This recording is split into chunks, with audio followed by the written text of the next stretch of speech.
Welcome to Glass of Bubbly. Today we're pairing two famous egg dishes, the Italian Frittata with an Italian sparkling wine and the Spanish Omelette. with a Spanish sparkling wine. There we go, we make a good combination here, don't we? Well, I recognise this, Villa Sandy Prosecco, DOCG, so we're getting the top quality there. This is La Rivetta, and it is an extra brut, so a touch less on the sugar. But it's still wonderful, trust me. The other we've got here is the Vardon Canet Esplendor Cuvée, and the vintage is 2014. So there we go, two wonderful wines, and the dishes really look wonderful as well. Yes. So, should we get popping? Definitely. Right, I'm going to start off with the Villa Sandy and the Prosecco, so the Italian side of the table. And what a splendid winery to be showcasing Italy with, Villa Sandy. Yes, and that bottle, without taste, won a silver medal in the Sea Breeze category. Sea Breeze doesn't surprise me. It has that character, I find, with the extra brut from Prosecco, the DOCG. You do get that touch, but refreshing saline character in amongst those apple, pears and floral notes that it's famous for. They're great. Spanish wine's open first. It is, that's won that battle. There we go, a lively pop for the Villa Sandy. So should we try the extra dry first? Yes. Villa Sandy has had a foothold in the Prosecco region since 1622. It's a bit different between 19 and 16. 1622, wow, incredible. It's an amazing venue to visit. You look at the cellars, you've got the tasting rooms, you've got the wonderful villa that you can go and see, and also vineyards. Depends how lucky you are, what you booked in with Villa Sandy, but they really give you a wonderful insight into the region, the Prosecco that's produced, because they produce each and every different style of Prosecco that there is, and they also have a selection of still wines as well. So, and they've got a lovely shop, haven't they? Right at the end, you've got an amazing shop there. And it's literally like, it's like a child in a candy shop. You don't know what bottle to pick up first. But anyway, let's just do the aromas and flavours. Really good, that perfect apple pear, even kind of pear apple puree as well. I'm also getting like apple tree leaves. Apple tree leaves, a touch of foliage there from one of them. It's subtle. You can feel it's not overly sweet on the nose, but you're still delivering those fruit flavours, but you're feeling it's a touch reserved on sweetness. Let's see if that's the same with the flavours.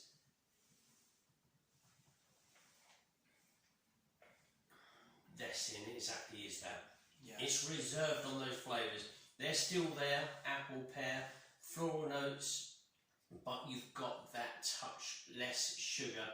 And you've even got that, here we go, the mid to close, a very soft expression of kind of sea breeze, a little bit of saline, a touch of salt. But you've still got, say, pear, apple skin kind of flavours remaining in the palate. It's done in like a soft, subtle and elegant way.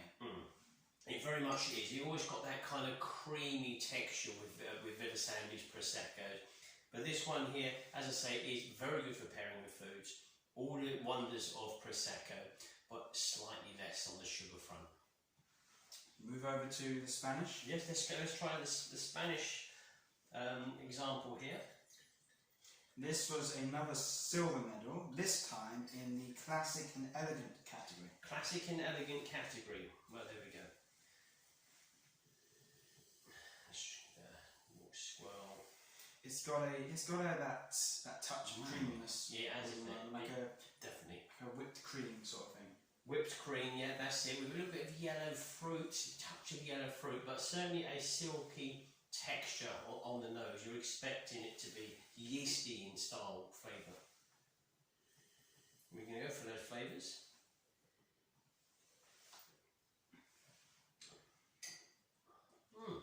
Soft, gentle, citrusy, white floral, yellow floral notes, touch of minerals, but it's very calm. It is. It's got that calming in the palate. It's quite calm. Then it's got a nice like slow dissolving of those yellow fruit citrus as we go on to mid-length and the close. It's also got that creamy texture to it as well. I didn't get the cream as much as I did on the nose. I'm just going to try a touch more. But certainly on the nose there's that creamy texture. In flavours it's more the fruit for me. It was more, the creaminess is more prominent on the aroma, but on the palate there's that nice subtle at the back of the tongue, that sort of texture rather than flavour. But it tastes quite young. Even though this is 8 years old, 2014, it actually tastes very young. It does surprise me that this is a vintage. I was expecting a little bit more complication. What's that word?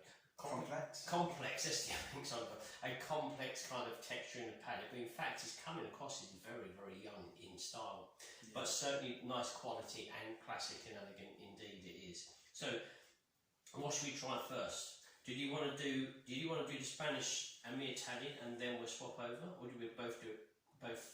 I think we should both do it all together. All together. Okay, so let's try the Italian side. We'll do the Italian, yeah. And we'll also. This looks wonderful. Yeah.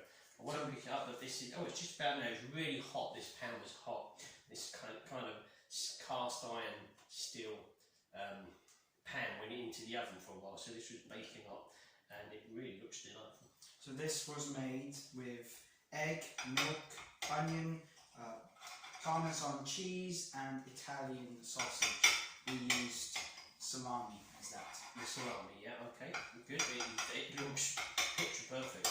It's a shame to cut it, but we have to do this bit. Let me just see if we can get a bit up here.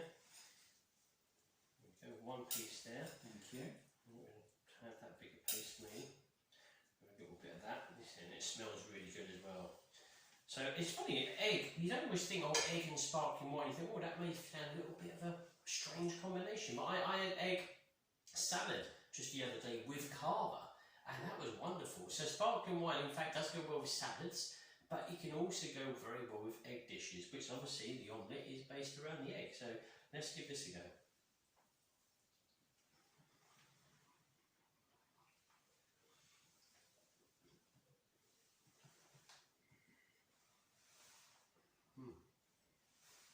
Nice, very nice. Once again, a very calming kind of pairing. You get a nice little soft burst from the prosecco in the palate. Then comes the fruits, maybe even a touch higher sweetness compared to what it is when you taste it on its own. Maybe it's that kind of salty, oily texture coming from the meat that increases the sweetness levels. But we certainly go back after that. It's only a brief expression from the prosecco.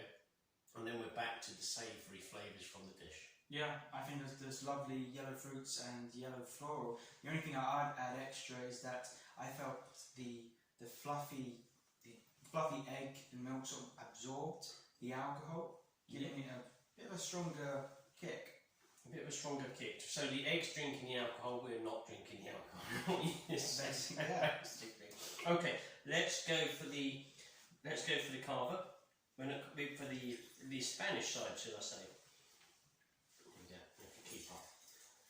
There we go. I'm going to pull that down here. I'm just going to cut this one. Tart. This is a little bit different, isn't it? A little bit different in style, whereas the Italian one's a lot more fluffy. This one's a little bit more solid by the looks of it. Yeah, and when it comes to the ingredients as well, this is just simply egg and potato.